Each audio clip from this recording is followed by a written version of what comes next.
अस्सलाम वालेकुम नाज़रीन, आपको अपने चैनल में वेलकम कहती हूँ। शुरू करती हूँ अल्लाह के नाम से जो बड़ा ही मेहरबान और नहायती रहम करने वाला है। अस्सलातु वस्सलामु अलैका या रसूल अल्लाह व अला आलिका व सहाबिका या हबीब अल्लाह। नाज़रीन, आज की इस वीडियो में मैं आपके साथ हज़रत आयशा रज़ी अल्लाह ताला अन्हा का बहुत ही कमाल का वाक़या शेयर करने जा रही हूँ। नाज़रीन, अगर आपको मेरा ये सुनाया हुआ वाक़या अच्छा लगे तो लाइक और शेयर कर दीजिएगा। छोटी सी गुजारिश है कि अगर आपने अभी तक मेरे चैनल को सब्सक्राइब नहीं किया तो कर लीजिएगा। साथ वाले बेल के आइकन को क्लिक करना मत भूलिएगा ताकि मेरी हर नई आने वाली वीडियो की अपडेट भी आप तक पहुंचती रहे। नाज़रीन, उम्मुल मोमिनीन सईदा आयशा सदीका रज़ी अल्लाह ताला अन्हा ने रिवायत की है कि यमन के किसी इलाके में औरतों की एक नशिस्त हुई। इन औरतों की तादाद 11 थी।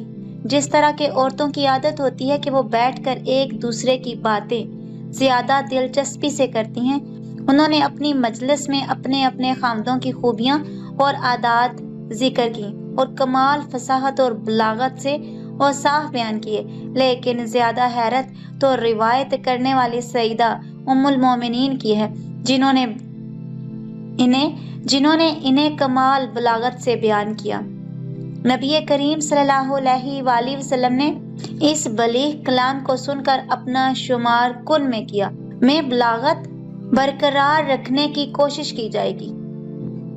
आयशा रज़ी अल्लाह ताला अन्हा ने कहा कि 11 औरतों का एक इज्तिमा हुआ हजरत आयशा रज़ी अल्लाह ताला अन्हा से, जिसमें उन्होंने आपस में ये तय किया कि मजलिस में वो अपने खामंद का सही सही हाल बयान करें, कोई बात न छुपाएं। चुनाचे पहली औरत बोली, मेरे खामंद की मिसाल ऐसी है जैसे दुबले ऊंट का गोश्त जो पहाड़ की चोटी पर रखा हुआ हो।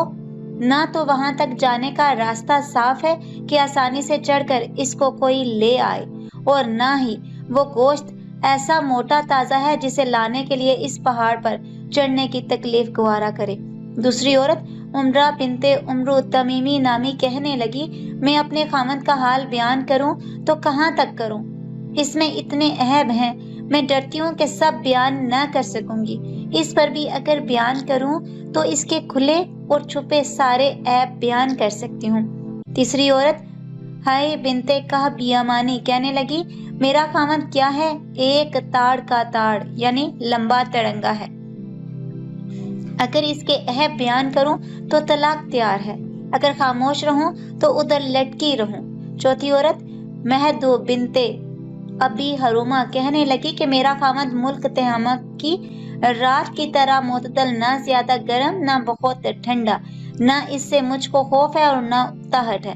पांचवी औरत कबशा नामी कहने लगी कि मेरा खामद ऐसा है कि घर में आता है तो वो एक चीता है और जब बाहर निकलता है तो शेर यानी बहादुर की तरह है।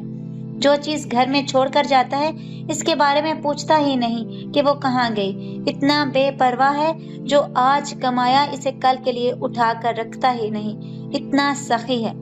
छठी औरत हिंद नामी कहने लगी कि मेरा खामद जब खाने पर आता है तो सब कुछ चट कर जाता है और जब पीने पर आता है तो एक बूंद भी बाकी नहीं छोड़ता, और जब लपेटता है तो तन्हाई अपने ऊपर कपड़ा लपेट लेता है और अलग पड़कर सो जाता है।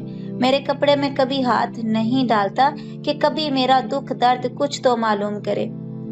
सातवीं औरत हई बिनते अलकमा, मेरा खामन तो जाहिल या मस्त है, मिलते वक्त अपना सीना मेरे सीने से औंधा पड़ जाता है।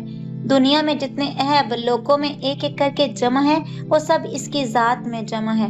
कम वक्त से बात करूं तो सर फोड़ डाले या हाथ तोड़ डाले या दोनों काम कर डाले।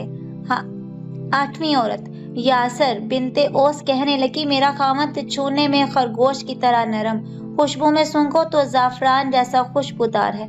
नौवीं औरत जिसका नाम नहीं मालूम कहने लगी कि मेरे खामद का घर बहुत ऊंचा और बुलंद है, वो कद आवर बहादुर है, इसके यहाँ खाना इस कदर पकता है कि राख के ढेर जमा है, गरीबों को खूब खिलाता है।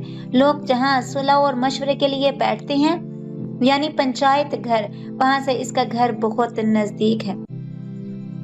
नाज़रीन, 10वीं औरत कबशा बिनते राफे कहने लगी, मेरे खामद का क्या पूछना, जायदाद वाला है, جائیداد بھی کیسی بڑی جائیداد ویسی کسی کے پاس نہیں ہو سکتی۔ بہت سارے اونٹ جو جا بجا اس کے گھر کے پاس جٹے رہتے ہیں، جنگل میں چرنے کم جاتے ہیں۔ جہاں ان اونٹوں نے باجے کی آواز سنی بس ان کو اپنے ذبح ہونے کا یقین ہو گیا۔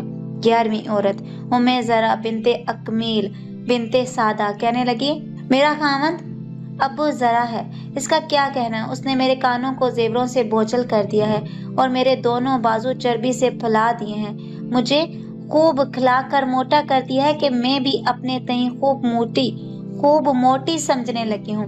شادی سے پہلے میں تھوڑی سی بھیڑ بکریوں میں تنگی سے گزر بسر کرتی تھی۔ ابو ذرا نے مجھ کو گھوڑوں، اونٹوں، کھیت کھلیان سب کا مالک بنا دیا ہے۔ اتنی بہت جائیداد ملنے پر بھی اس کا مزاج اتنا عمدہ ہے کہ بات کہوں تو برا نہیں مانتا، مجھ کو کبھی برا نہیں کہتا، سوئی پڑی رہوں تو صبح تک مجھے کوئی نہیں جگاتا، پانی پیوں تو خوب سیراب ہو کر پی لوں۔ رہی ابو ذرا کی ماں یعنی میری ساس، تو میں اس کی کیا خوبیاں بیان کروں۔ اس کا توشہ خانہ مال و اسباب سے بھرا ہوا ہے، اس کا گھر بہت ہی کوشادہ۔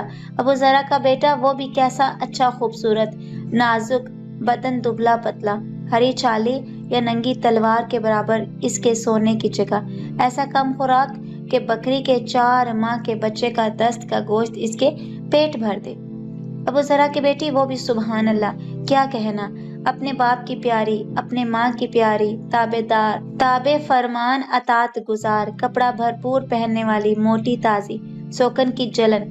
ابو ذرا کی لونڈی، اس کی بھی کیا پوچھتے ہو، کبھی کوئی بات ہماری مشہور نہیں کرتی، گھر کا بید ہمیشہ پوشیدہ رکھتی ہے، کھانے تک نہیں چوراتی، گھر میں کوڑا کچرا نہیں چھوڑتی۔ مگر ایک دن ایسا ہوا کہ لوگ مکھن نکالنے کو دودھ مت رہے تھے، صبح ہی صبح ابو ذرا باہر گیا، اچانک اس نے ایک عورت دیکھی، اس کے 2 بچے چیتوں کی طرح اس کی کمر کے تلے 2 اناروں سے کھیل رہے تھے۔ ابو ذرا نے مجھ کو طلاق دے کر اس عورت سے نکاح کر لیا۔ اس کے بعد میں نے ایک اور شریف سردار سے نکاح کر لیا جو گھوڑے کا اچھا سوار، عمدہ نیزہ باز ہے۔ اس نے بھی مجھ کو بہت سے جانور دے دیے ہیں اور ہر قسم کے اسباب میں سے ایک جوڑا دیا ہوا ہے، اور مجھ سے کہا کرتا ہے کہ ذرا خوب کھا پی، اپنے عزیز و اقربا کو بھی خوب کھلا پلا، تیرے لیے عام اجازت ہے، مگر یہ سب کچھ بھی جو میں نے تجھ کو دیا ہوا ہے، اگر اکٹھا کروں تو تیرے پہلے خاوند ابو ذرا نے جو تجھ کو دیا تھا اس میں کا ایک چھوٹا برتن بھی نہ بھرے۔